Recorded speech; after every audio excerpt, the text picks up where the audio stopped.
Bismillahirrahmanirrahim. Assalamualaikum warahmatullahi wabarakatuh.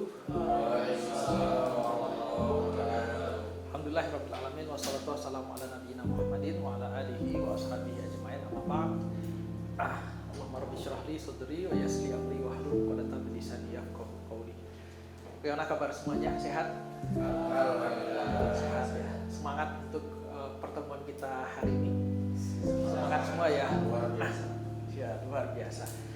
Ya, insya Allah hari ini kita akan membahas tentang al-mal fil Islam atau harta kekayaan dalam perspektif agama kita. Melanjutkan pertemuan kita minggu yang lalu tentang pengantar fikih muamalah ya. Siapa yang ingat pembahasan tentang fikih muamalah? Apa arti muamalah? Soleh? Ya, interaksi antar sama manusia. Jadi fikih muamalah adalah pemahaman tentang hukum-hukum syariah yang berkenaan dengan interaksi antar sama manusia. Nah, dalam konteks fikih muamalah ini sendiri, salah satu aspek yang penting juga untuk dibahas adalah mengenai harta, karena harta adalah salah satu hal yang sangat urgent gitu ya dalam kehidupan kita untuk menopang kehidupan kita di dunia.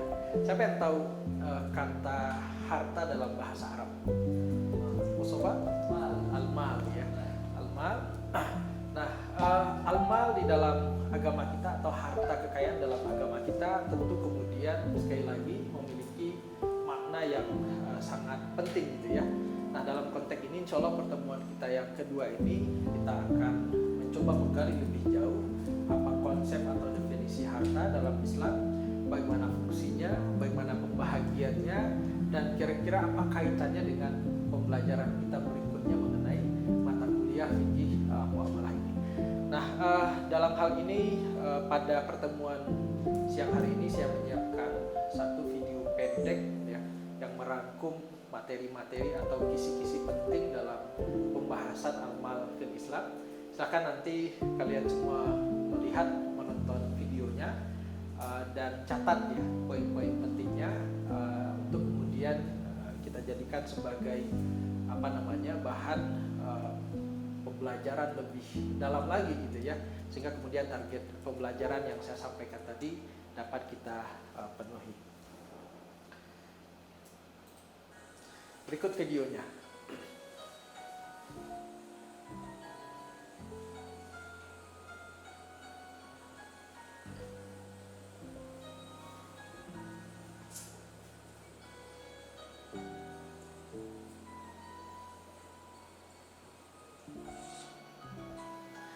Ada 3 topik tentang definisi, prinsip, dan macam-macam harta.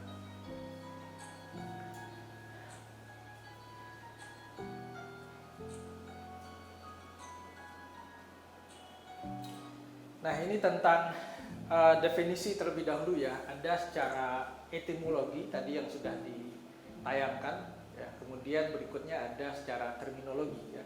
Etimologi adalah bagaimana kita memaknai istilah atau suatu terma dari sudut pandang maknanya secara bahasa ya, atau lughawiyah ya, atau lughatan gitu ya.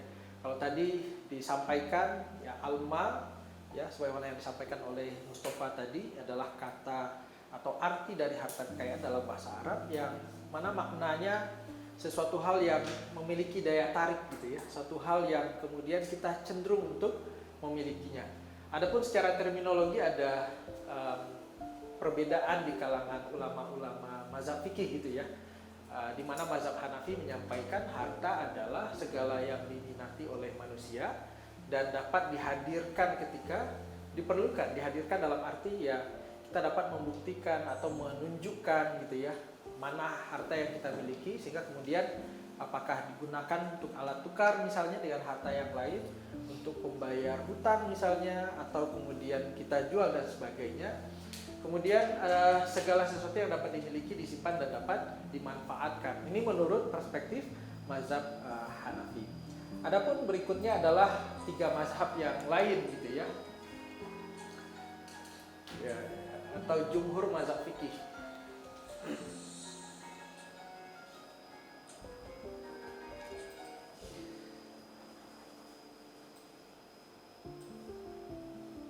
Ya, jumhur mazhab fikih memberikan definisi tentang harta sebagai segala sesuatu yang memiliki nilai, ya, segala sesuatu yang dianggap berharga oleh manusia, gitu ya, dan dikenakan ganti rugi. Ya, orang kalau merusaknya dia harus menggantinya, kalau dia menghilangkannya atau dia memusnahkan harta yang dimiliki oleh orang lain, dia harus menggantinya. Ini menurut perspektif mayoritas dari mazhab fikih, yaitu mazhab Hambali, mazhab Imam Syafi'i, dan juga mazhab Imam Maliki, gitu ya.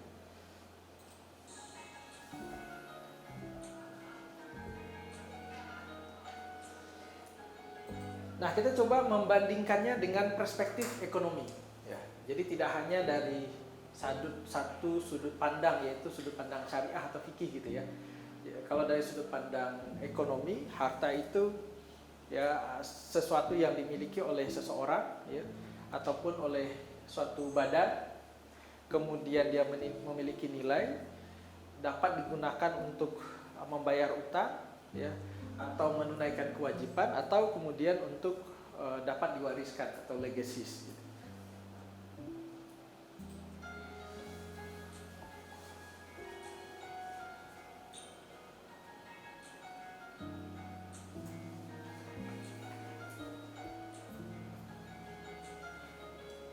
Nah, berikut ini tentang nilai-nilai filosofi yang tadi saya sebutkan. Yang disampaikan dalam Al-Quran, ya. Pertama adalah gariza atau insting yang melekat pada diri manusia dalam surah Al-Imran ayat 14. Bisa nanti kalian lihat, ya, rujuk lebih jauh. Allah sebagai pemilik mutlak dari harta kekayaan dalam surat An-Nur ayat 33. Kemudian harta sebagai ujian keimanan dalam Al-Anfal ayat 28.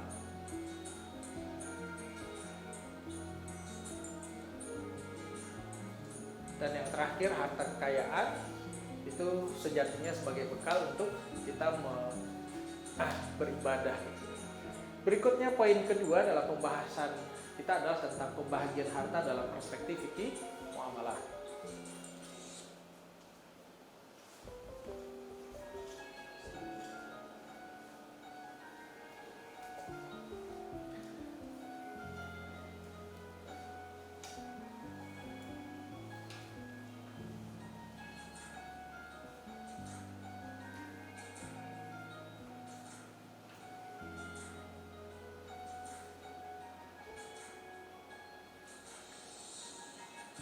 Berikutnya kembali ke perspektif ekonomi, ya. Bagaimana ekonomi konvensional memandang harta kekayaan.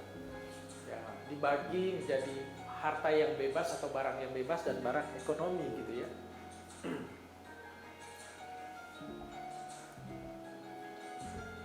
Barang ekonomi dapat dibagi menjadi barang konsumsi dan juga barang yang dapat diinvestasikan. Ada yang disebut juga dengan harta pokok atau modal dan juga harta hasil, gitu ya. Jadi kurang lebih ini poin-poin utama dalam pembahasan kita tentang harta dalam konteks fikih muamalah, ya.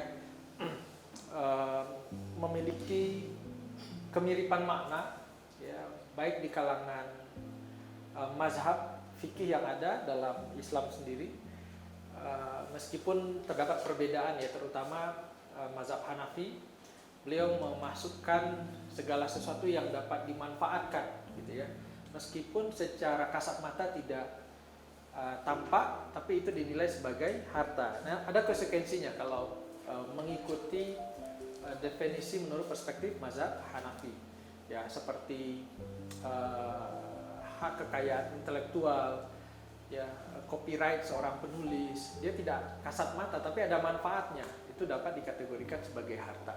Adapun jumhur mazahib fikih, ya, dia berbeda, ya, dalam konteks tidak memasukkan yang tidak dapat dimiliki secara kasat mata tersebut sebagai bahagian dari sesuatu hal yang dianggap sebagai harta kekayaan dalam Islam.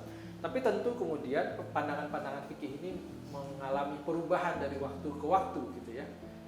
Seperti pada zaman sekarang, tentu mungkin pendapat dari mazhab Imam Hanafi, ya, dapat dianggap diterima gitu ya, dan merepresentasikan apa yang kemudian dinilai sebagai harta kekayaan dalam konteks kehidupan kita modern pada saat sekarang ini. Kemudian ada perbedaan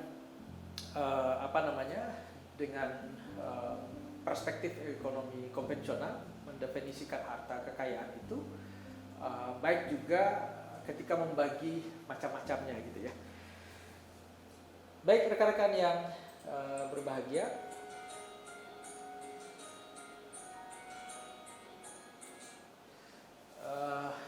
itu sebagai bahan untuk kita berdiskusi. Saya izin bertanya. Ya. Kan kita di Indonesia mayoritas masyarakatnya Muslim, tapi juga ada yang non Muslim. Nah, dalam bisnis biasanya banyak yang bekerja sama antara orang Islam dengan orang non Muslim, dan dia memiliki kekayaan yang sama, misalkan satu bangunan atau satu perusahaan.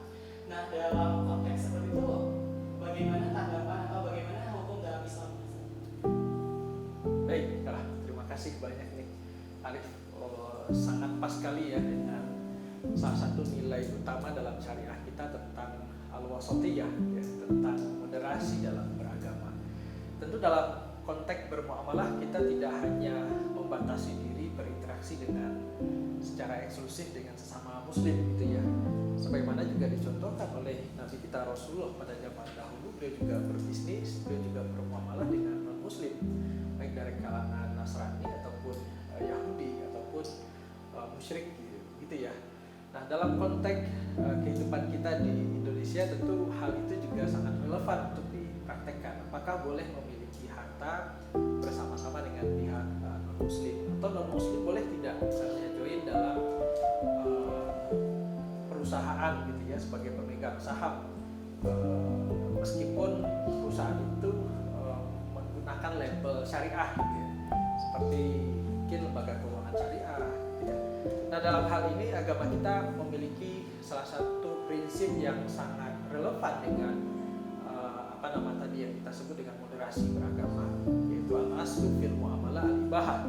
Kan satu kaidah, satu prinsip gitu ya dalam kita bermuamalah dalam syariat kita ya. Segala sesuatu dalam bermuamalah itu boleh, hatta yadul dalilu ala tahrimiha, sampai ada dalil yang kemudian melarangnya.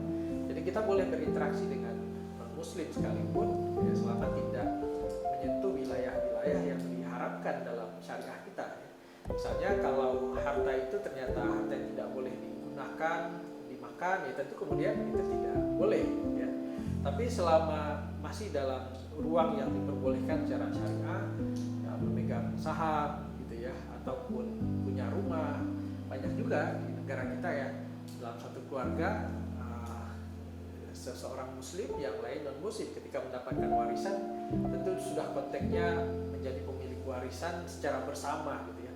Nah, bagaimana prinsip tadi itu berlaku dan bagaimana juga nilai-nilai tentang moderasi beragama itu juga dikedepankan gitu ya. Kita menghindari sikap yang eksklusif, yang sikap yang tertutup, sikap yang istilahnya kaku gitu ya, tidak mau menerima orang lain dan sebagainya. Nah, untuk memperdalam pembahasan kali ini ya, diharapkan juga kalian bisa belajar secara aktif gitu ya. Maka ada penugasan berkelompok ya, untuk sebelum kita masuk ke pertemuan berikutnya. Tugasnya adalah yang pertama, diskusikan dengan kelompokmu tentang kekayaan atau wealth dalam perspektif ekonomi modern dan bagaimana pandangan fikih terhadapnya.